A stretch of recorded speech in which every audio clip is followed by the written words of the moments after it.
kalau dipikir-pikir ya, ilmu qiraah itu bahkan sampai qiraah sab'ah.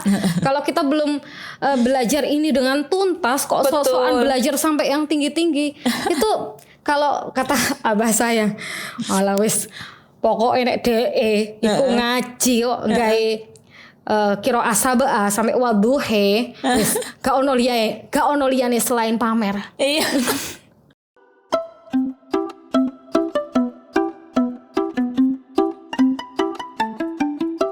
Ningali postingannya akun Instagram gitu nggih. Kok ada namanya Neng Haroh gitu. Ini nengnya ponakanku ini, tak lihat kan akunnya itu. Ternyata benar dan baru tahu loh ternyata jenengan itu dokter. Wah, amazing tamu kita kali ini di podcast. Selamat datang ya Ningku di kursi yang tidak panas-panas amat kok Ning. Kursi hangat, sehangat pelukan kula tadi. Pripun Ning kabar Ning? Sehat Ning? Alhamdulillah. Kegiatan saat ini ya ngeramut santri tetap ya Ning ya, domestik di dalam pesantren. Betul. BTW Ning Haro itu awal-awal beliau ini notice kula di Instagram. Ya itu. Kula beliau nge-follow kula dulu. Kak Ilo. Jadi Ning Uswah itu saya lihat bertebaran di mana-mana. Oh gitu ya. Viral, ya Allah. banyak sekali. Telecehan ya Ning. Telecehan ya Allah, Ning Uswah. Saya follow. Wih, luar biasa kontennya, Masya Allah. Udah saya follow. Ternyata Ning Uswah kemudian DM. Dan itu ceritanya, loh dalem niki ingkang sampun natos sowan kaping kalih ning teng jenengan. Masya Allah nggih napa?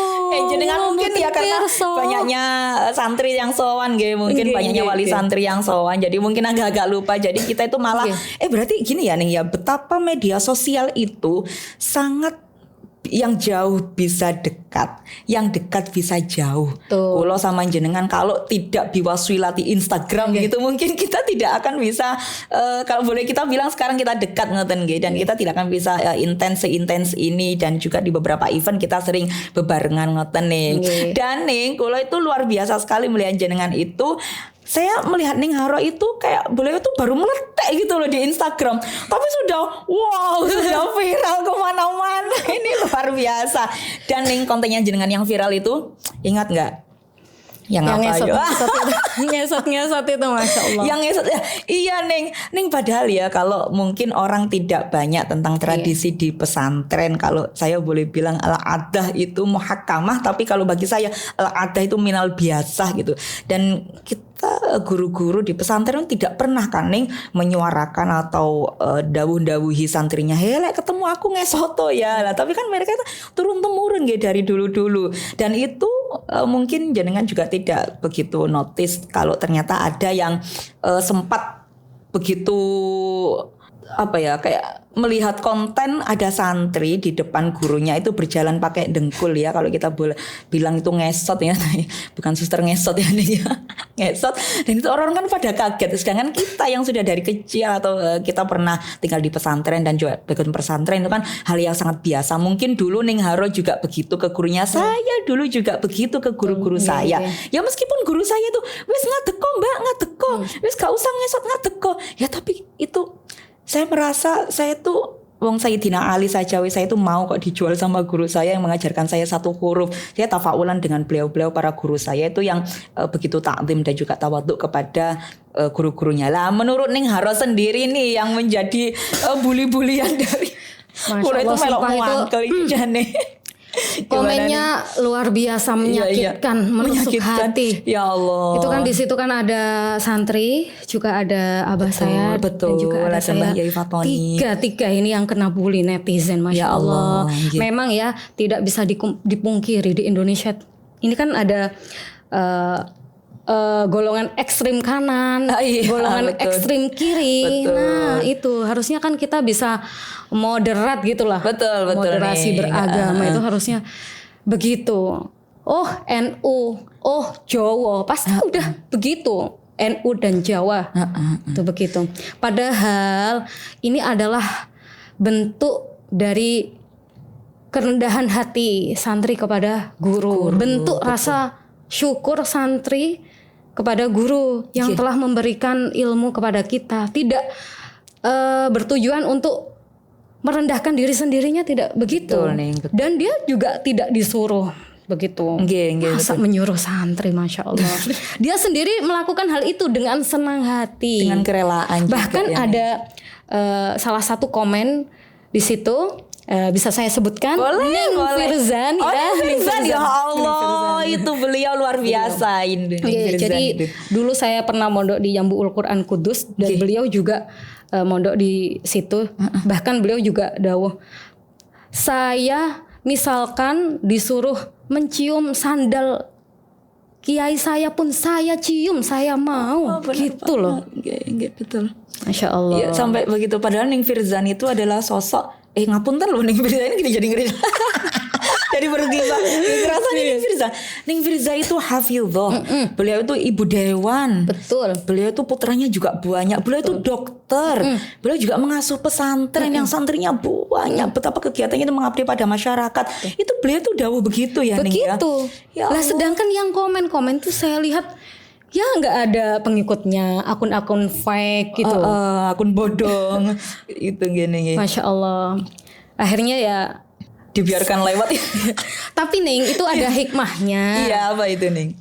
Jadi seperti mesin penambah followers gitu. Bener. Saya tuh lihat Ning Mela itu Ning Haro apa Ning Mela ini? Ning Haro ya. Saya lebih suka. Sekarang dari dulu akrabnya Ning Haro gitu. Saya dulu itu melihat Ning Haro itu belum sampai 10.000. Tapi sekarang banyak sekali. Tapi kalau kulo melihat bukan hanya karena jenengan viral Ning. Orang itu nggak mungkin Ning follow hanya karena satu video yang viral. Tapi teman-teman, memang Ning Haro itu memang konten kreator yang luar biasa. Jadi beliau itu alimah. Amin, ya Allah. Beliau hafidhah. Jadi konten-kontennya beliau ini banyak membahas tentang tahfidz, banyak membahas tentang Al-Qur'an, banyak membahas tentang tafsir yang beliau memang concern di dalam Quran. Cinta banget sama Al-Qur'an. Sampai beliau itu banyak sekali menjelaskan tentang tentang ilmu tajwid yang banyak disalahpahami oleh banyak orang. Dan jadi saya tidak percaya tuh Ning kalau itu menjadi mesin follower, karena orang itu tertarik melihat karena konten jenengan itu sangat mengedukasi tentang Al-Qur'an. Kemudian ya karena melihat sosok jenengan itu yang brilian gitu. Ya Allah, amin. Jadi sebelumnya saya itu selama studi S3 Ning, selama 2 tahun setengah saya itu tidak bermain sosmed sama sekali. Saya bener. Itu followers 5.000, hanya 5.000 karena viral itu naik sampai ke 10.000 saja. 5.000 nambah satu video itu karena viral itu nambahnya jutaan itu ya Ning. Betul, sampai 15 juta. Ya Allah. Ke 10.000. Dan karena ini sudahlah followers 10.000 harus dimaksimalkan. Jangan sampai saya berhenti di sini. Saya harus memberikan edukasi begitu. Akhirnya saya masukkan konten-konten seputar ilmu Al-Qur'an lah. Saya suka banget itu konten-kontennya. Sering saya share itu Ning status. Saya awal-awal itu suka membahas tentang ilmu tajwid nih, karena memang abah saya mungkin bisa dikatakan ulama Al-Qur'an, spesialis ilmu tajwid. Spesialis ilmu qiraah juga ya Ning ya. Tapi mungkin lebih banyak dibutuhkan oleh orang-orang adalah tajwidnya. Jadi sekarang sering mengisi daurah tajwid. Jadi ilmu yang saya dapatkan ya tidak lain ya dari abah paling banyak. Genetis nggak sih begitu itu Ning? Kalau orang tuanya ahli dalam bidang Al-Qur'an, kemudian anaknya ahli dalam bidang Al-Qur'an. Kalau saya lebih ke tuntutan nih. Oh gitu ya. Iya, saya baru menghafal Quran umur 19 tahun loh. Saya tidak punya keinginan sama sekali buat menghafal Quran. Tapi karena itu saya baru mendapatkan hidayah itu mahal sekali ya. Akhirnya saya baru menghafal Quran di usia 19 tahun dan dituntut untuk menguasai ilmu Al-Qur'an termasuk ilmu tajwid begitu. Tapi ilmu tajwid ini banyak khilaf nih di Indonesia itu. Di Indonesia banyak banyak khilaf, maka akhir-akhir ini saya kurangi di situ karena banyak sekali head comment juga nih. Betul. Dan terus ya nih ya komentar-komentar karena juga ilmu qiraah itu banyak sekali bahkan dari beberapa ulama dari sisi qiraah Al-Qur'an saja itu ada qiraah 7 yang disepakati, ada qiraah 14 yang masih khilaf gitu kan. Wah, ini beliau ini ahlinya teman-teman. Dan Ning, tadi sebelum panjenengan ke sini, saya itu kan sempat kirim pesan ke jenengan injury time sebelum jenengan ke sini. Jangan lupa bawa karya jenengan. Dan sekarang dibawa. Oh, terima kasih. Dan ini Ning, ini nggak bisa kalau sudah ditaruh di sini, ini nggak boleh kembali Ning. Ini jadi milik saya. Pinter ya aku oleh menjebak ya. Jadi teman-teman ini adalah buku karya dari Ning Haroh. Ada 3 ya Ning ya. Ada 3 atau sekarang mau OTW mau nulis lagi atau banyak PR nih. Alhamdulillah. Tanya jawab seputar ilmu tajwid. Kupas tuntas cara menghafal Al-Qur'an. Mantap. Gitu. Lah ini mumpung ada pakarnya nih teman-teman, kita bisa membahas banyak tentang Al-Qur'an, ilmu Al-Qur'an. Kita juga semi-semi bedah buku ya Ning ya. Boleh enggak nih? Siap. Nih untuk buku yang pertama ini Ning namanya Metode Lam Lafal Asosiasi Makna. Ini minta tolong dijelaskan Ning tentang buku ini Ning. Nah itu Ning. Metode Lam ya, lafal asosiasi makna. Ya. Singkatan dari lafal asosiasi makna. Lam, metode Lam. Solusi bagi para penghafal Al-Qur'an untuk lebih mudah menghafal ayat-ayat mutasyabihat al-alfaz dengan efektif. Oh, itu bagaimana itu Ning maksudnya nih? Jadi dalam Al-Qur'an ini kan ada ayat-ayat mutasyabihat yang hampir sama. Mutasyabihat itu terbagi menjadi 2, mutasyabihat lafad dan mutasyabihat makna.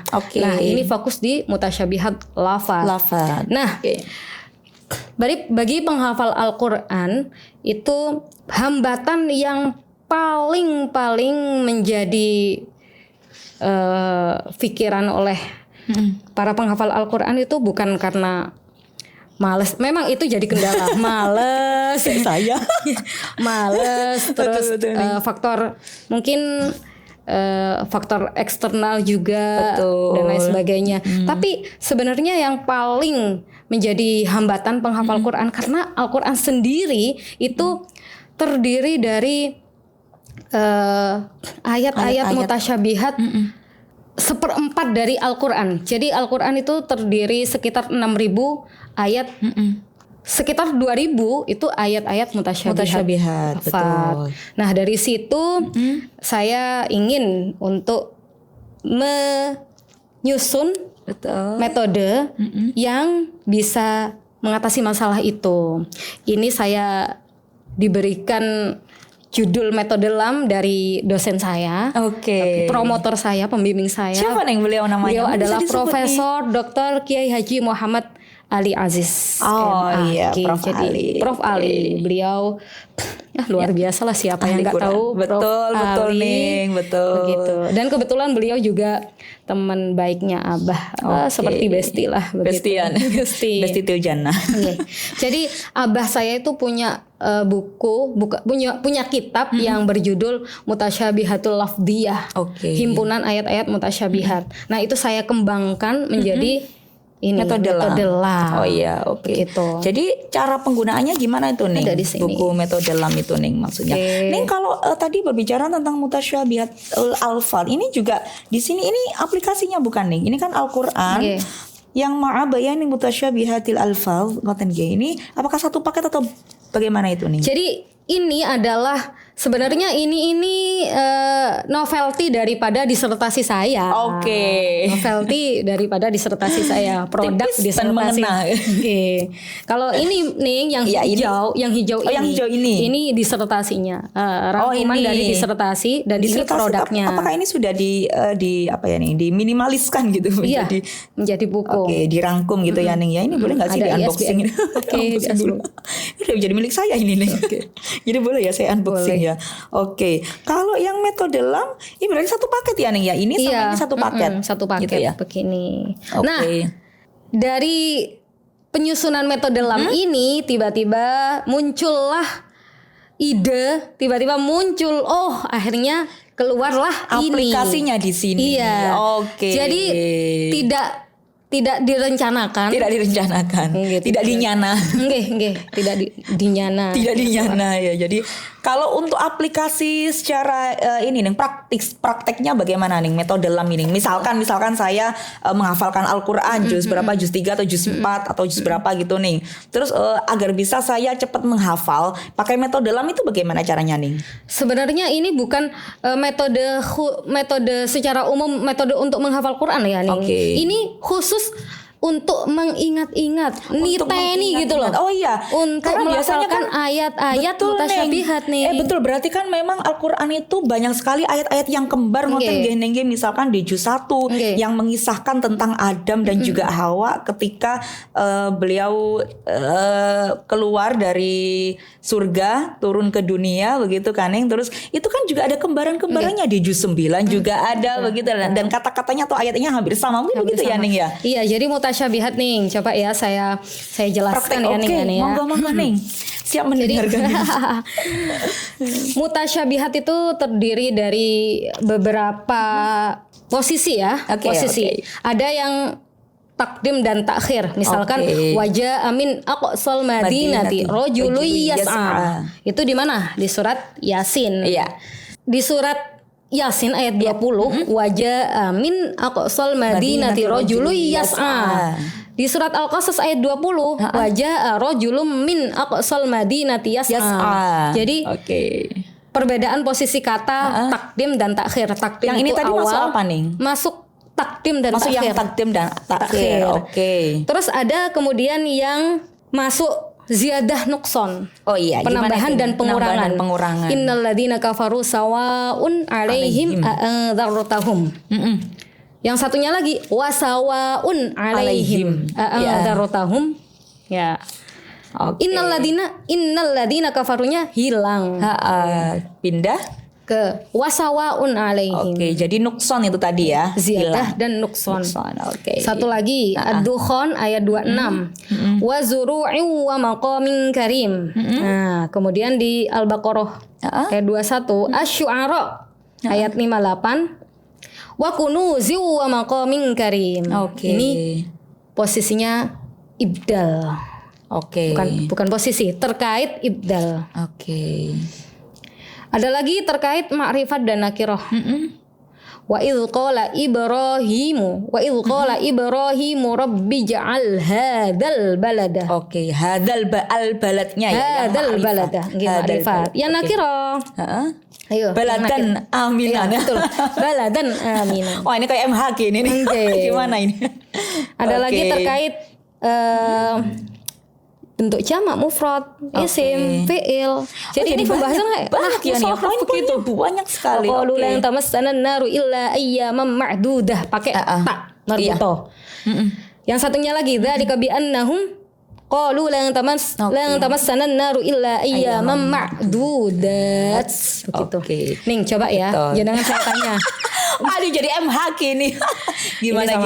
Rahmah ada tak yang bundar. Tak marbutoh. Ya.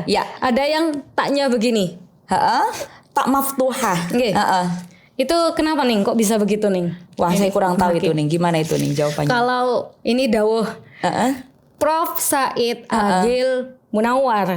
Itu. Beliau juga idola saya itu nih, Prof Said Agil Munawar ya. Tak yang masih bulat begini nih, rahmatnya belum turun. Kalau tak yang sudah maftuhah itu rahmatnya sudah turun. Karena marbutoh itu kan masih diikat. Betul. Maftuhah udah terbuka begitu.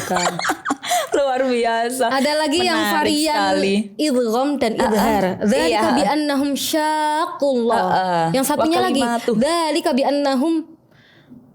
bi annahum syaqullaha wa rasulah wa may yushaqiqillaha wa rasulah. Yang satunya lagi wa may yushaqillaha.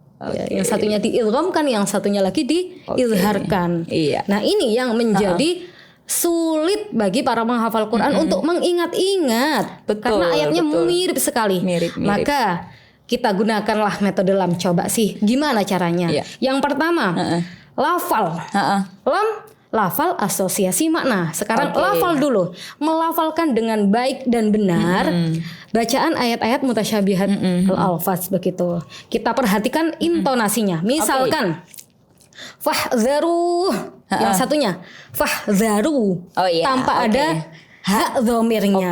Lah ternyata fahdharu itu dibaca panjang dengan tambahan hak dhomir hanya ada pada juz 2.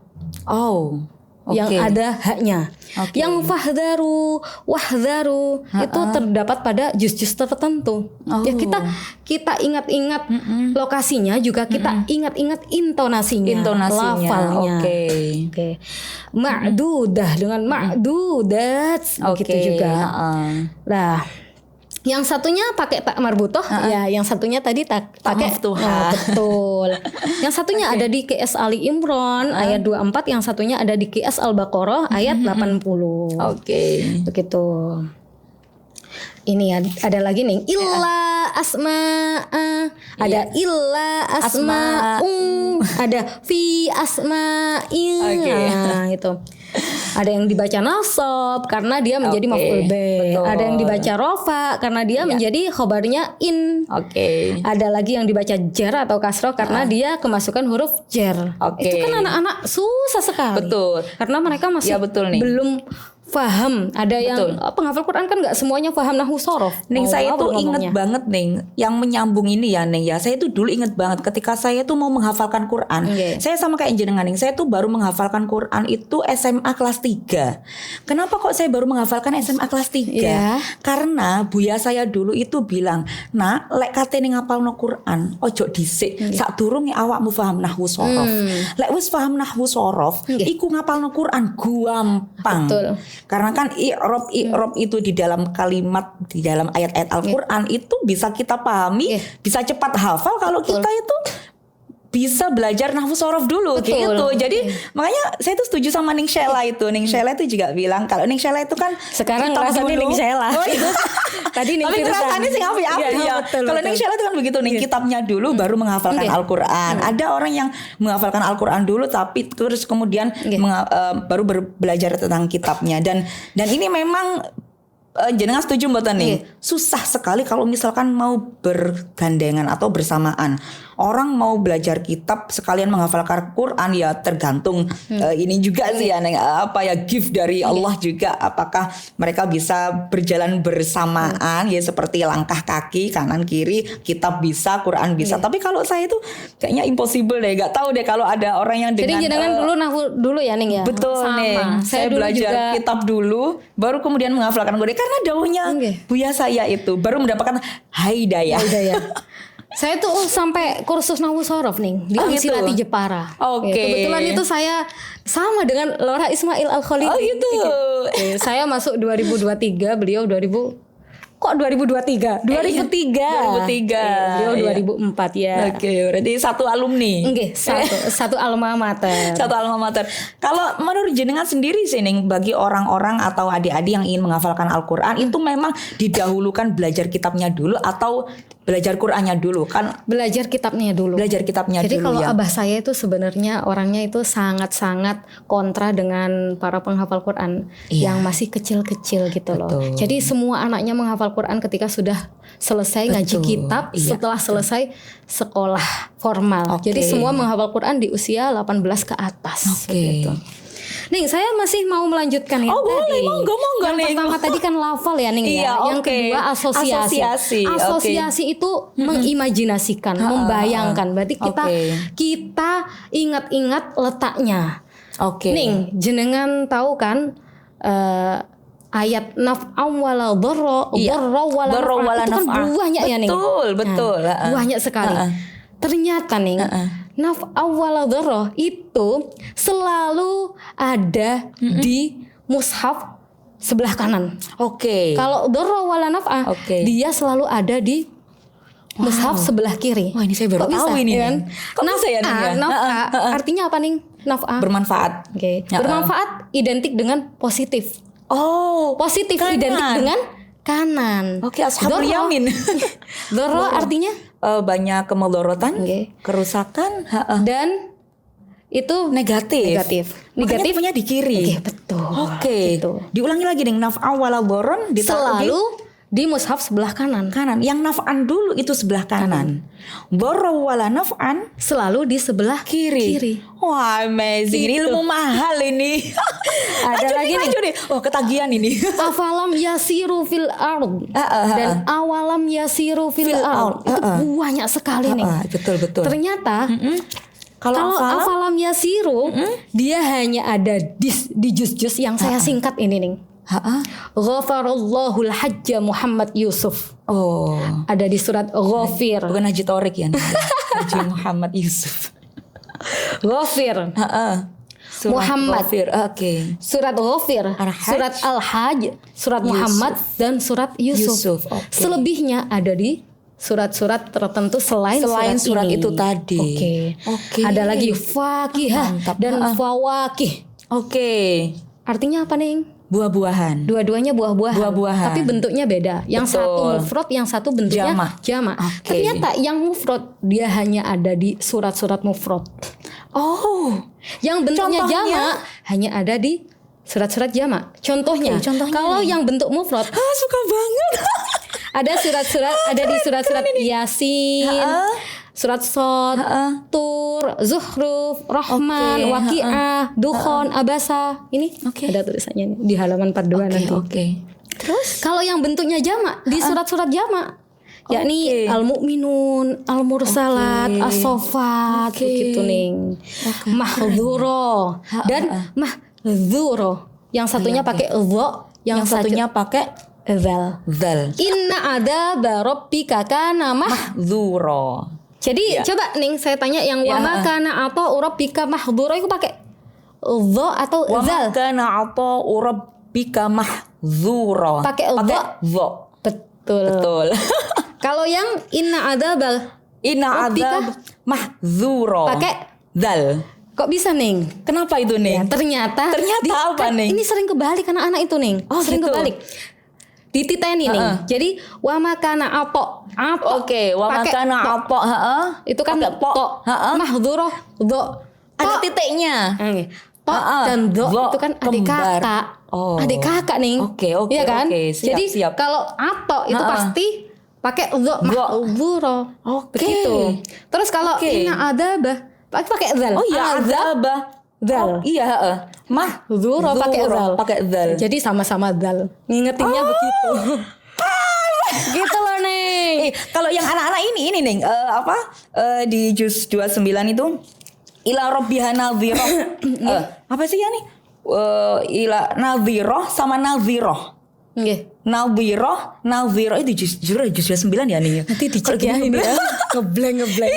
Kita itu loh Neng, kita Ya, sudah gimana? tua. Jadi pasti meskipun kita sudah hafal dan sudah murojaah ya pasti wujuhu yauma idzin nadhiroh ila rabbiha nadhiroh. Oh. Lah itu apa itu? Apa ada trik-trik itu? Soalnya itu. anak-anak kan begitu mahdzurah semuanya. Tinggal diasosiasikan mahdzurah, saja. Asosiasi. Nanti dilihat. Oke. Asosiasi itu terserah dia. Nanti mau mengasosiasikan seperti oke. apa. Oke. Penting untuk mengasosiasi nih. oke. Nih sekarang ini pasti jenengan bisa jawab. Gimana ini?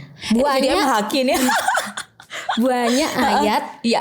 yang begini, aqamus sholata wa atuz zakah. Betul. Aqimus sholata. Aqimus sholata wa atuz zakah. Kenapa? Jamak. Karena Aqamu fi'il mengikuti madhi. wazannya mengikuti tadi. Bukan aqamu ini fi'il madhi. Atau fi'il madhi. Oh. Jadi nggak boleh madhi sama amr campur di situ. Oke. Aqamus sholata wa atuz zakata. Kalau aqimus sholata wa atuz zakah. Wa atuz zakah. Ya Allah, kita umurnya sudah tua.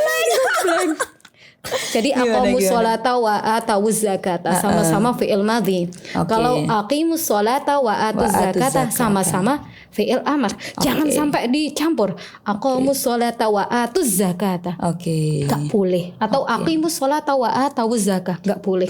Amar, madhi. Oh, makanya Oke. banyak nahwu Aqimus- juga.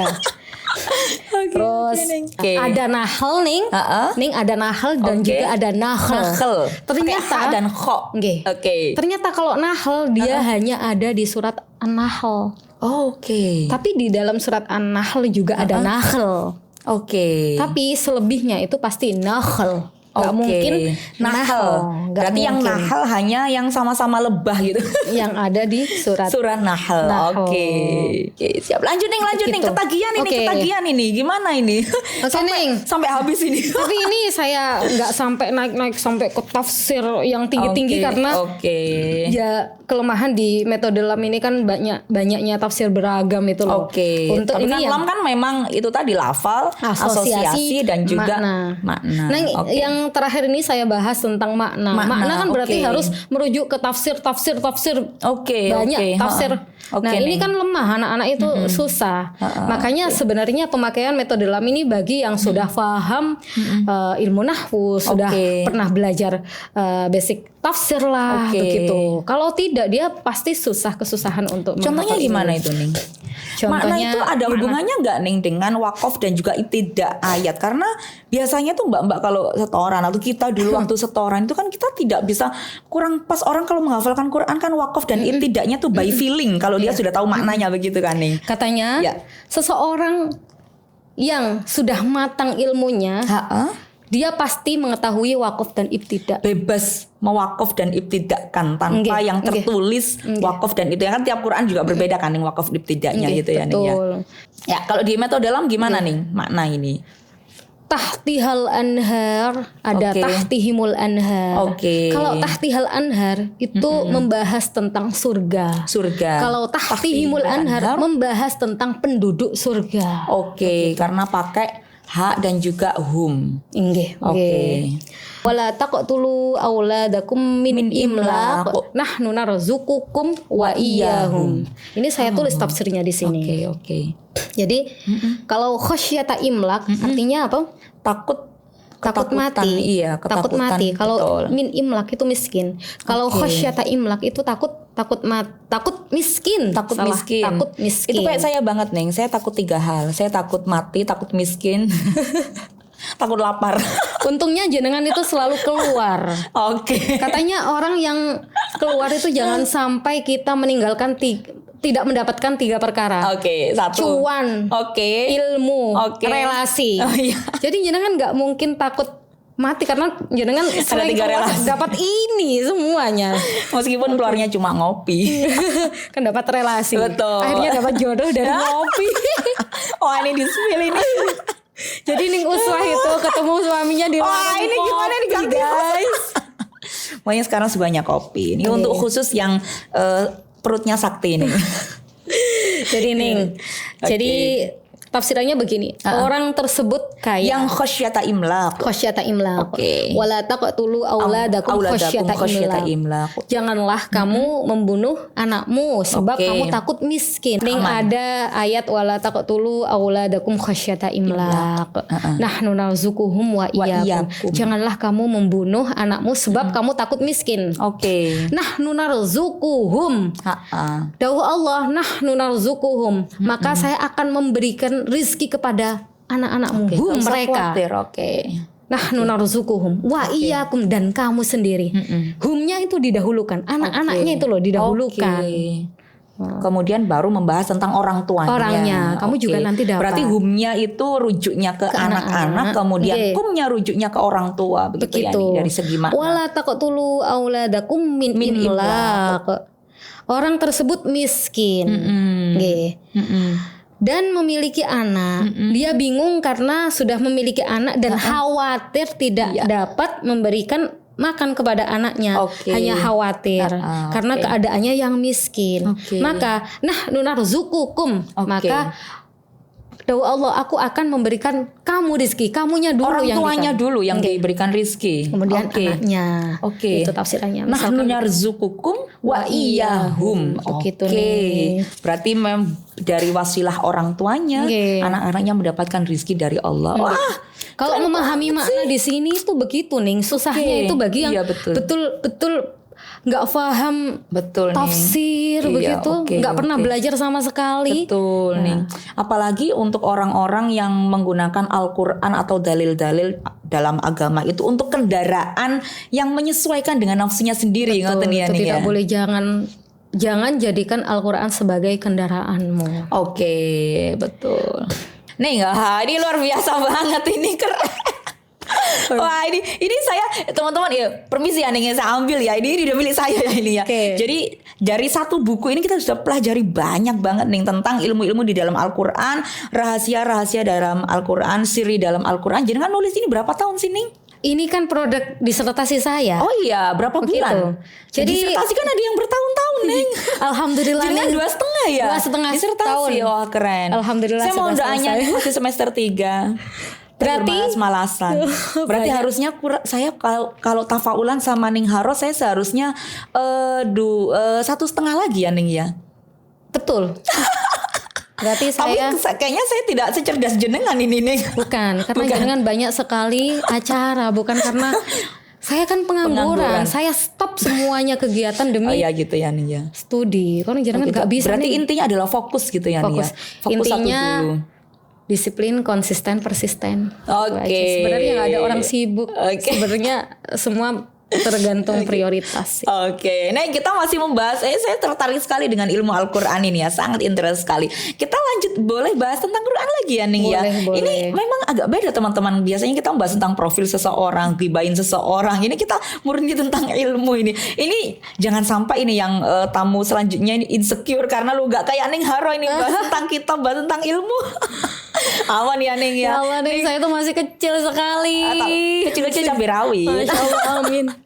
Ning, kalau tentang tahajud sendiri itu kan memang banyak sekali yang disalahpahami. Saya itu notice jenengan waktu postingannya jenengan itu, saya itu Ning setoran Al-Quran di Yai Mas Duki dan beliau itu sangat teliti sekali tentang bacaan-bacaan santri-santrinya Al-Quran itu ya. Lah, saya tuh pernah waktu itu sematakal tumul itu kan kayak dileburkan atau diidghamkan. Seharusnya itu kan diidharkan yang zalnya yang disukun itu dibaca, kemudian taknya dibaca, dan itu di surah Al-Baqarah juga banyak summat takhatum wa id akhadna wa id ta'adzana rabbukum la in syakartum la azidannakum. Lah itu kan biasanya orang-orang itu dilebur gitu nih ke huruf selanjutnya. Lah ini mungkin saya sendiri sampai sekarang mungkin juga masih bingung nih antara idgham mutajanisain, idgham mutamasilain gitu ya. Itu perbedaannya gimana nih? Ada satu lagi apa? Idgham mutajanisain, idgham mutamasilain, idgham mutaqaribain. Idgham mutaqaribain. Mungkin bisa dijelaskan nih tentang 3 itu. Ini teman-teman mungkin juga butuh ini penjelasan dari beliau yang memang ahlul Quran, ahlullah. Amin. Loh nih kok jadi bahas tajwid ya nih ya? Gak apa-apa nih, ini penting ini buat teman-teman yang menghafal Al-Quran. Saya takut tuh nih karena tajwid itu tuh banyak khilaf nih. Oke, bisa dijelaskan khilafnya nih. Boleh banget nih, mumpung ada pakar. Begini loh nih. Begini gimana? Secara ringkasnya saja ya Ning ya. Gak usah panjang kalau kita bahas mutajanisan, mutaqaribain. Iya, singkatnya gimana nih? Ini kan simpel gitu loh Ning, tolonglah. Pelajarannya anak SD nih. Iya, tapi jadi begini loh Ning. Besar itu. Perlu kita ketahui ya bahwa kita di Indonesia kita itu mengikuti tajwidnya Imam Asim. Oh iya, Asim. Imam Asim. Ya, riwayat Hafs riwayatnya. Thariqah Syatibiyah. Kita mengikuti Imam Asim. Riwayat Hafs. Thariqah Syatibiyah. Jadi kalau membahas zal bertemu dengan ta, itu kalau Imam Hafiz harus diizharkan kemudian direhwahkan. Kemarin saya memposting tentang kesalahan yang sering terjadi yang banyak dilafalkan oleh orang-orang ya. Jadi dia membacanya itu diidghamkan. Iya, dilebur. Wa itta'adzana begitu. Padahal tidak begitu. Harusnya diizharkan, kemudian direhwahkan. Rehwah itu dialirkan suaranya. Jadi yang betul bukan wa itta'adzana tapi wa iz ta'adzana. Wa iz ta'adzana. Kalau hanya diizharkan saja wa iz ta'adzana. Wa iz ta'adzana itu belum masih sempurna belum bacaannya. Sempurna, masih belum tepat. Harus diizharkan kemudian direhwahkan. Kemudian ada yang komen, loh enggak kok bisa diidghamkan juga. Ini loh riwayat imam ini. Loh, saya ini tidak jauh membahas tentang ilmu qiraat. Saya hanya membahas wilayah Imam Asim, riwayat Hafiz Thariqah Syatibiyah yang kita baca sehari-hari. Makanya kita juga harus memilih ketika membaca. Ketika kita mendengarkan murotal harus selektif, jangan sampai imam semuanya itu didengarkan. Tidak semuanya sama. Ada yang matnya itu hanya 2 harokat saja. Wa ma anfaqtum. Kalau kita wa ma kan panjang. Lah itu kan banyak imam-imam yang hanya membacanya 2. Enggak sampai 6 gitu, betul. Enggak sampai tul. Nah, kalau kita mau membahas yang tinggi-tinggi enggak bisa difahami orang-orang, enggak nyampe ke situ. Saya tuh masih dalam koridor kita sendiri. Kalau misalnya kita menyambungkan dengan fikih, ya kita cuma bahas fikih Imam Syafi'i aja, enggak bahas Imam Hambali, Hanafi, Maliki gitu kan. Kita bahasnya ya cuma yang sering terjadi saja. Imam Asim, gitu. Bahkan kalau dipikir-pikir ya, ilmu qiraah itu bahkan sampai qiraah sab'ah, kalau kita belum belajar ini dengan tuntas, kok sok-sokan belajar sampai yang tinggi-tinggi, itu kalau kata abah saya, malah wis pokoknya nek DE iku ngaji kok gawe qiraah sab'ah sampai wadduhe, wis gak ono liyane selain pamer. Iya betul nih. Wis ta. Nyapo begitu. Tapi memang juga penting untuk pengetahuan kita, kedalaman ilmu. Al-Qur'an itu kalau dipelajari itu nggak ada habisnya. Al-Qur'an adalah selalu ada saja. Betul. Kita gali sampai dalam pun tetap aja nggak habis-habis nih. Betul. Dan luar biasa kalau katanya Fazlur Rahman, Al-Quran itu seperti gunung es yang kalau misalkan kita itu retak di ujungnya saja, itu hanya Al-Quran dan juga mencakup keseluruhan. Itu masih banyak sekali sampai di dasar-dasarnya itu yang belum kita ambil, beberapa hikmah, beberapa hukum-hukum yang ada di dalam Al-Quran, dan juga beberapa ayat-ayat yang seriesnya dari Al-Quran itu ada di dalam Al-Quran itu sendiri. Ya, memang itu luar biasa nih. Lah ini nih kalau untuk pemula yang ingin menghafalkan Al-Quran nih, saya itu dulu mungkin waktu kita mondok gitu kan ya, kita menghafalkan Al-Quran zaman dahulu itu nih, ketika ditanya itu begitu tawadhu sekali. Misalnya ditanya orang tua ya, atau ditanya tetangga atau siapa, kita kata pulang pondok perpulangan gitu waktu liburan, itu dapat juz berapa? Jawabnya itu pangestunipun, nggak pernah jujur. Tapi nih karena ada media sosial ini ya, yang tadi ada bulian, ada bulan-bulanan, hujatan dan lain sebagainya, dan sekarang orang itu berlomba untuk up di media sosial, pamer ini itu, bahkan keilmuan itu ya memang harus dipamerkan. Tapi kan itu tadi ada yang ono sing tujuane mek nggur pamer tok lah itu sampai saya itu pernah ada adik tingkat saya yang mondok itu, dia eksis di media sosial gitu. Dia ketika ditanya, dia jawabnya tuh lebih dari yang dia dapat hafalannya. Perasaan kamu gak? Ya itu karena pengaruh media sosial nih. Tapi ketika dia ditanya itu yang jengkel itu begitu loh Neng. Padahal kan orang yang menghafalkan Al-Quran itu ya memang satu harus tawadhu ya. Bagaimana caranya kita memperlakukan Al-Quran lah kalamullah yang mulia gitu. Tidak untuk sekedar pamer-pameran lah. Untuk pemula ini Neng, gimana Neng agar cepat menghafalkan Al-Quran selain harus memakai metode lam. Itu apa yang harus dilakukan Neng untuk orang-orang yang newbie dalam menghafalkan Al-Quran Neng, biar cepat hafal, cepat lanyah gitu Neng. Biar gak jadi si paling hafidh. Iya. Si paling hafidh. Gimana itu Neng? Ada adab yang perlu kita fahami dalam menghafal Al-Quran ya. Bukan dalam menghafal Al-Quran, ada adab terhadap Al-Quran. Apa saja? Tahsinul Quran, tahfidul Quran, tahsinul Quran, tahfidul Quran, tahtimul Quran. Satu lagi saya lupa. Tatimul Quran. Menghatamkan Al-Quran. Iya, menghatamkan. Tahsinul Quran yang pertama, membaguskan bacaan Al-Quran. Jadi begini nih, sekarang itu banyak sekali lembaga-lembaga. Tidak hanya di pesantren nih, tapi juga di lembaga-lembaga pendidikan. Sekarang kan program tahfidz itu kan yang paling diunggul-unggulkan. Betul nih. Nah, tapi orang-orang itu sekarang mikirnya yang penting dapat banyak, begitu loh Ning. Betul. Ya Allah, bahkan itu sampai dijanjikan kan Ning, 3 bulan hafal 30 juz. Kayak mana caranya 3 bulan 30 juz? Iya. 1 bulan kita aja. Enggak, itu tanpa memperhatikan bacaannya. Betul. Jadi mereka hafal 3 juz, 5 juz tapi groyok salah kabeh. Betul. Lagunya juga lagu yang meliuk-liuk tapi panjang pendeknya juga banyak yang keliru kan nih. Gitu. Iya. Padahal membaca Al-Qur'an itu wajib dengan tajwid.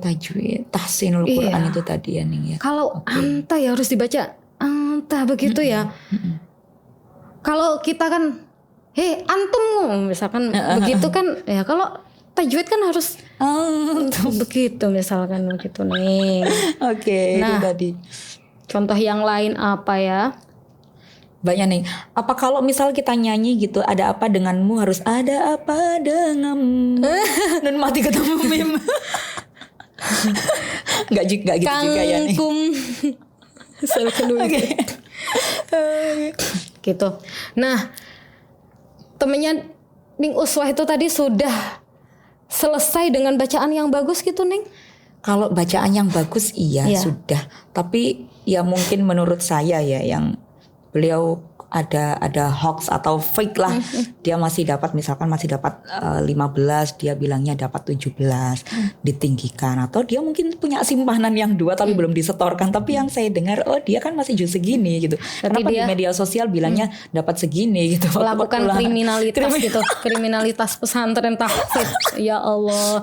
Padahal tujuannya menghafal Quran itu untuk apa sih sebenarnya? Iya, apakah kita menghafal Quran itu tujuannya agar nanti ditanya surat An-Nisa ayat 3 itu apa sih?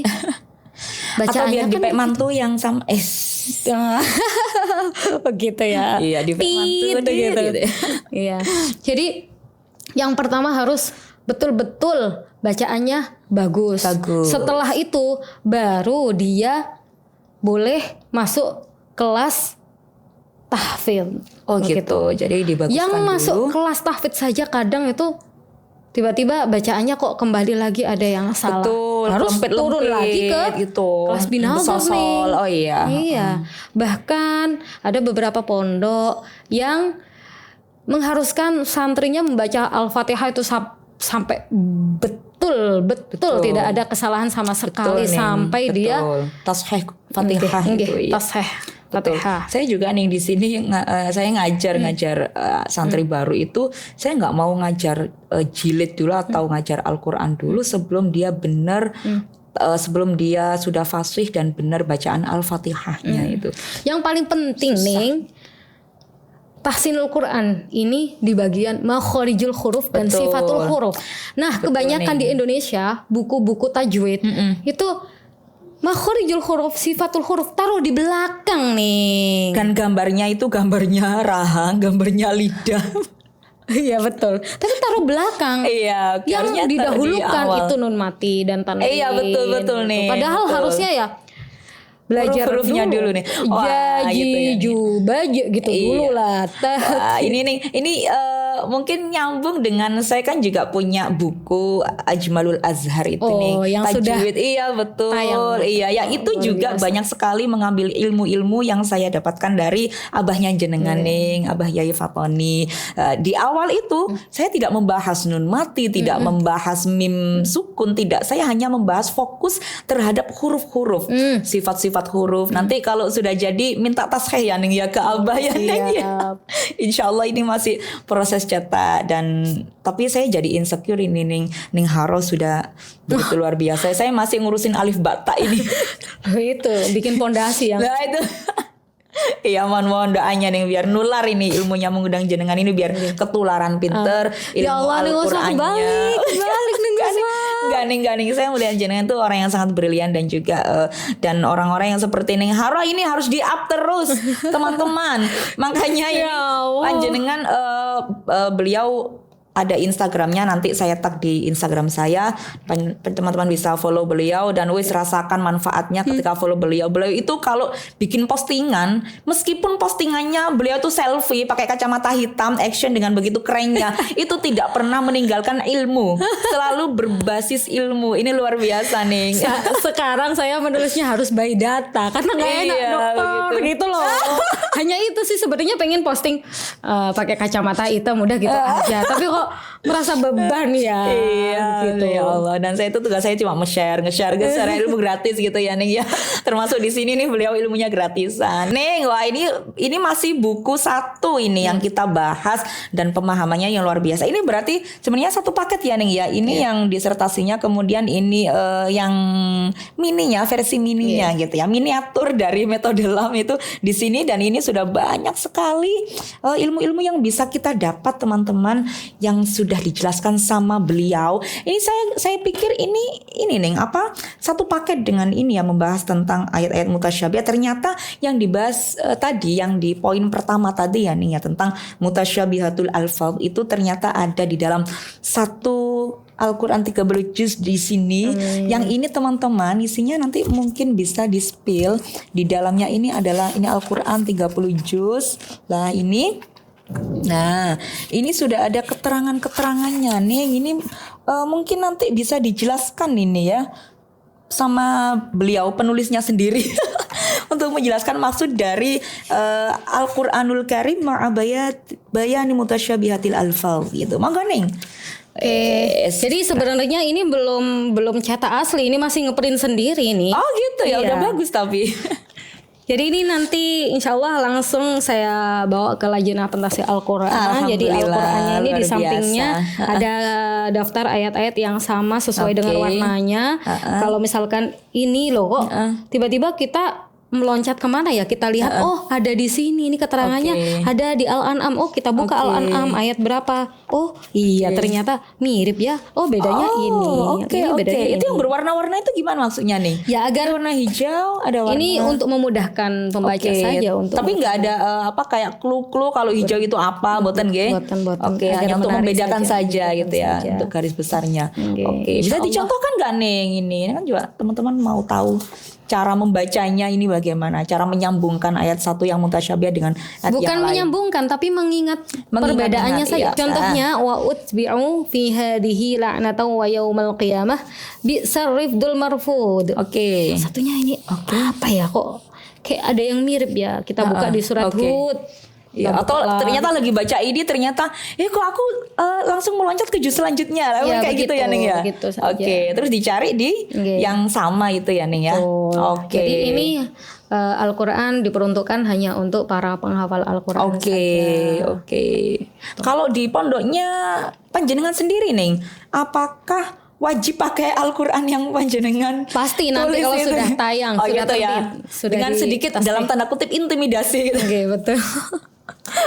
Ning, selain menjelaskan tentang Ning, maksudnya mungkin bisa dijelaskan nih teman-teman ya, bahwa mutasyabihat itu apa sih? Mutasyabihatul alfaz itu apa sih? Gitu nih. Masya Allah lupa ya. Kita fokus ke prakteknya. Mutasyabihat itu artinya mirip nggih. Ayat-ayat yang beredaksi mirip. Kalau mutasyabihat lafdhiyah berarti kemiripan lafadznya. Kalau mutasyabihat maknawiyah kemiripan maknanya. Yadun itu bisa diartikan tangan. Ada yang bisa juga diartikan kekuasaan. Gitu. Contohnya makna. Yang kalau makna. Ini lafadz-lafadznya saja yang mirip tanpa kita menafsiri banyak ayatnya itu. Itu bukan mutasyabihat kalau dalam Al-Qur'an ayat mutasyabihat dan juga ayat muhkamat. Bukan seperti itu ya. Ini bukan ya? Di ranah ulumul Quran, mutasyabihat dan muhkamat bukan. Bukan. Berarti hanya memang mutasyabihat itu adalah lafaz-lafaz di dalam Al-Qur'an yang mirip-mirip gitu ya Ning ya. Tapi ini bukan al-mukarrar ya Ning ya. Kalau mukarrar itu kayak fabi ayyi ala rabbikuma tukadziban. Iya di surat Ar-Rahman. Kalau ini mirip depannya, mirip belakangnya, Oke. atau tengahnya. Kayak yang sudah dijelaskan tadi di metode LAM. Jadi bisa dibilang nggak nih kalau ternyata 3 karya panjenengan ini ya, yang meskipun yang satunya adalah versi yang novelty-nya itu tadi, itu satu paket gitu. Jadi nggak mungkin orang itu beli cuma ini aja, tapi harus beli 2 misalkan begini. Satu paket ya Ning ya? Satu paket semuanya. Oke. Kalau ini satu paket dengan ini. Oke. Ini kalau itu satu aja bisa, tapi ya lebih Satu baik aja bisa, oke. semuanya lah satu paket. Ini apakah tidak ada keterangan nih di dalam sini misalkan cara penggunaan? Iya, belum. Belum ya nih ya, Nanti iya dikasih. ditambahkan dong nih cara penggunaan atau tutorial Iya, betul. menggunakan Sama keterangan. ini dengan sesuai dengan fungsinya Betul, gitu, belum, yang belum. ayat mutasyabihat begitu. Mohon doanya nih segera Pasti, rilis nih. iya, Neng. Tapi ini jadi milik saya dulu. Tapi nanti kalau sudah rilis, Oke. saya mau lagi dong dikirim. Oke, Kan ini orang siap. tamai begini ya Neng. Oke. Neng, kalau di dalam Al-Quran ini jenengan sudah menemukan kepuasan belum Neng? Saya sudah membuat buku ini, buku kitab ini dan lain sebagainya. Ini jenengan cukup berhenti di sini Ketagihan nih, atau pengen nulis lagi. keren banget. Tagihan, ternyata awalnya coba-coba coba-coba. lama-lama. Oke. Awalnya coba-coba lama-lama terbawa arus. Selama terbawa arus. Neng, ini sudah masuk ke mana tadi? Lajnah? Pentas Al-Qur'an. Lajnah Pentaskhih Al-Quran. Dan Kemenak ini gitu. oke di Kemenak ya. Berarti ini bisa menjadi kitab atau Al-Quran rujukan bagi seluruh penghafal Al-Quran Iya. dan juga dijual secara nasional Iya, gitu ya Neng ya. rame, Wah, luar mungkin biasa. begitu nih, Bang Oke, Estu nih. ya Allah, alhamdulillah. Nih, Saya merasa beruntung sekali nih. Ya Allah, pengen nangis. Senang banget nih. Saya itu punya teman-teman yang memiliki atmosfer positif gitu. Oke, nih. Apalagi nih? Spill dong. Buku apalagi yang akan panjenengan tulis? saya akan menulis, ini PR sih sebenarnya, PR dari Abah. Ya. Saya sudah berapa halaman yang sudah saya Ya, tulis, oke. yaitu tanya jawab ilmu tajwid. Oke, tanya jawab ilmu tajwid. Dan Oke. ini juga PR dari Profesor Ali Aziz, dosen Oke. saya. Kupas tuntas cara menghafal Al-Quran. Oke. Nah, saya sepil ya, mungkin isinya nanti rumus penting menghafal Al-Quran. Apa Oke itu? nih. Rumus penting menghafal Al-Quran yang pertama, qalil minal miqdar. Oke. Sedikitkan target hafalan. Oke, Jadi betul. hafalan tambahan baru itu sedikit saja. Betul nih, ziyadah. Kedua, wa aktsir minat tikror, perbanyak pengulangan. Ya, Jangan kebalik. betul. Jangan kebalik. Kebanyakan ziyadah. Kebanyakan ziyadah, takrirnya sedikit. Jarang-jarang. Oke. Kebalik, ziyadahnya sedikit, Oke. takrirnya Oke. banyak. Wahafid alal istimror, dan hafalkan terus menerus. Oke. Wadawim alal istighfar, Oke. dan dawamkan istighfar. Oke. Itu tadi. Kalau temennya Ning Usfa tadi pasti kebalik itu. Kebalik.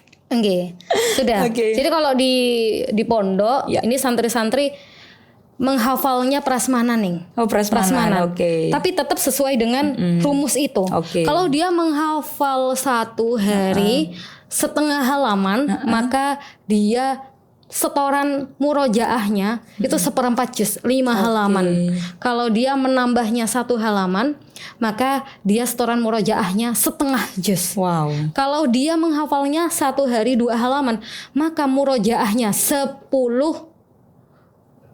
juz. Oh. Maka dia murojaahnya Oke. 1 juz, berarti 20 halaman. Kalau dia tidak sesuai dengan itu, maka dia tidak bisa menambah Betul hafalan. nih, betul. Apalagi tadi kalau ada lembaga pendidikan tahfidz yang targetnya tuh ziyadah tanpa ada murojaah itu mustahil ya Ning ya. Mustahil. Sangat mustahil Ning. Saya ingin tahu nih Ning, pendapat panjenengan, kan ada banyak sekali orang hafidhah itu ketika dia melakukan hal-hal yang manusiawi ya Ning ya, yang bisa berbuat salah dan juga bisa berbuat kebaikan dan juga keburukannya itu merupakan fitrah dari manusia. Itu selalu aja ada yang komen, "Ih, hafal Quran kok gitu kelakuannya. Nggak usah." Panjenengan mungkin juga mengalami hal itu ya nih ya. Banget. Hafal Quran kok gitu akhlaknya. Qurannya kayak nggak kanggo lah. Itu gimana itu nih? Kalau panjenengan kena bulian seperti itu nih. Ya sudahlah, didengarkan saja. Gitu Nggak ya, usah Ning. dimasukin ke hati. Dimasukin kemana ini? Udah itu aja jawabannya. Gitu ya, Ning ya. Orang yang menghafal Al-Quran memang harus berusaha memiliki akhlak yang baik. Oke. Atau bisa disebut bahasanya anak-anak ini akhlak Qurani. Akhlak Qurani. Tapi kan perspektif orang kan beda-beda ya Ning ya. pasti ada yang mengatakan ini tuh boleh dan ini nggak boleh. Betul, Yang penting kita sesuai syariat aja, nggak sampai belok gitu aja nih. Betul ya Gitu. nih. Adapun kegilaan dalam tanda kutip kegilaan itu adalah bagian dari manusiawi. Nggak peduli dia hafal Quran atau nggak hafal Quran gitu ya nih. Yang penting kan balance ya nih ya. Betul nih. Seperti nih uswah itu. Kalau saya kayaknya semuanya. Ashabul yamin dan ashabul shimal. Kalau tentang sanad Al-Quran sendiri nih kan ada sanad ilmu, ada sanad Al-Quran yang itu sampai kepada Rasulullah. Kan banyak sekali lembaga-lembaga Al-Quran itu yang justru hanya mengajarkan tahfidz. Bahkan ada banyak, saya tuh pernah dengar artis yang hafid gitu ya, dia famous sebagai seorang hafid, tapi ketika membaca itu kok lagunya enak, iramanya enak, tapi bagi orang yang paham ya tentang bacaan-bacaan Al-Quran, kok panjang pendeknya begini, kok hurufnya dibaca begini ya, meskipun dia dielulukan orang banyak, kita nggak boleh spill nama ya, cari sendirilah artis yang hafal Quran tapi bacaannya masih ya kayak gitulah gitu. Lah ini mungkin sanad Qurannya tidak bersambung, sedangkan cara seorang hafid atau hafidhah atau hufat ini mendapatkan ilmu Al-Quran, hafalan Al-Quran kan harus pada guru-guru yang bersambung Al-Qur'annya sampai kepada Rasulullah, malaikat Jibril kemudian sampai kepada Allah. Lah ini bagaimana nih penjelasan tentang sanad Al-Qur'an itu sendiri nih? Oke. Jadi sebenarnya memang nih sekarang ini sedang booming kayak berburu sanad. Betul. Sanad. Iya. Jadi betul. Dan masing-masing lembaga itu memiliki cara tersendiri untuk memberikan sanad. Ada yang dia hanya dites 1 ayat 2 ayat sudah selesai. Wah ini nggak enak, dapat sanad. Wah di mana itu nih? Wah, mau dong. Begitulah enaknya. Enak banget soalnya. Enak lah. Terus ada juga yang penting dia hatam langsung diberikan sanad. Padahal bisa, sanad itu Masya Allah, sanad tidak semudah itu Ferguson. Sanad itu kalau bacaan kita sudah ditasheh oleh guru kita sampai betul-betul sama persis, begitu. Dari pengucapan misalkan dari gurunya ke gurunya sampai ke Rasulullah bacaannya itu nggak boleh berubah. Begitu sanad itu. Kalau dia bacaannya belum sama dengan gurunya, terus tiba-tiba sudah dapat sanad, terus bacaannya nggak sesuai, lah ini pelanggaran berat ini nih.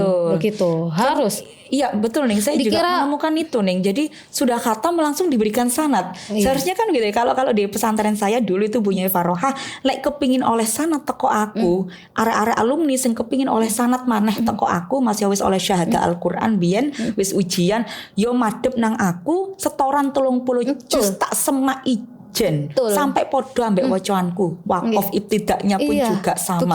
Baru tak wehno sanad.